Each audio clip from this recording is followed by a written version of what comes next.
But what's brilliant is that over the years, and obviously this is you finished your 6th season, which will be coming out next March.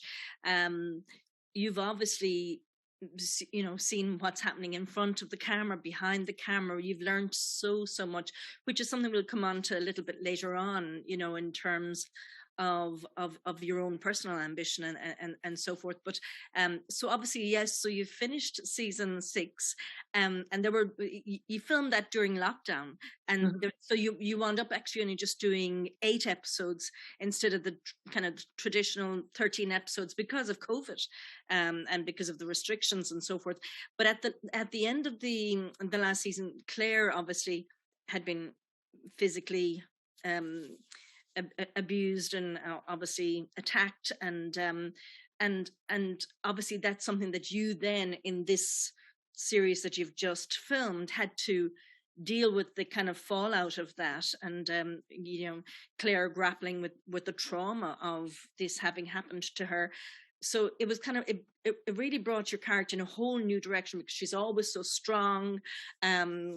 She knows her own mind. She's able to make decisions and just do it, whereas this was her falling apart. That was a new challenge for you. So just tell us a little bit about how you planned for doing that, and did you have to research that in terms of where her head was at, what was going on inside her head, and how you brought that to the characters, so just in terms of planning for it?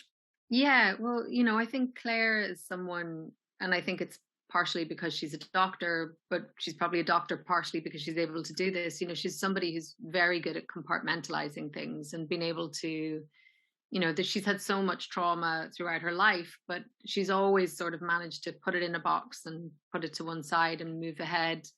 But as you said, the events of the end of last season, those are too much, and it was too horrific for her to be able to use that traditional coping mechanism. So, I'm not sure exactly how much I could talk about, because there's all of these, spoiler things, but we do see her unravel this season in a way that she hasn't before. And, a lot of that is, there's research, I like to read psychology. You kind of try and research as much as you can about certain conditions, if you're going to portray them.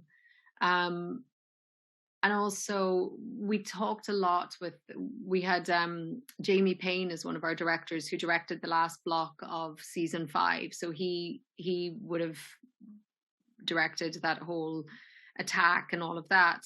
And then he was there for sort of, I guess, the 2 episodes that are really when this comes to a head, and Claire really has to deal with it. So he and I were very collaborative, talking about how we wanted Claire to, the language, I guess, and sort of the emotional journey that she was going to take. And in terms of like what I do with research, it's a lot of this, sometimes it's, reading the psychology and you get a bit heady with it. So then, most of it is daydreaming, to be honest. You sit and you meditate on things and you think about it, and you sort of,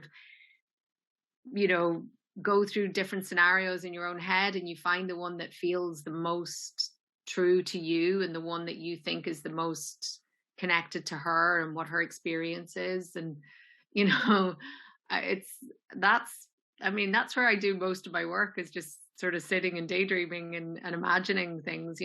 That's kind of like our toolbox is in there, really, I suppose.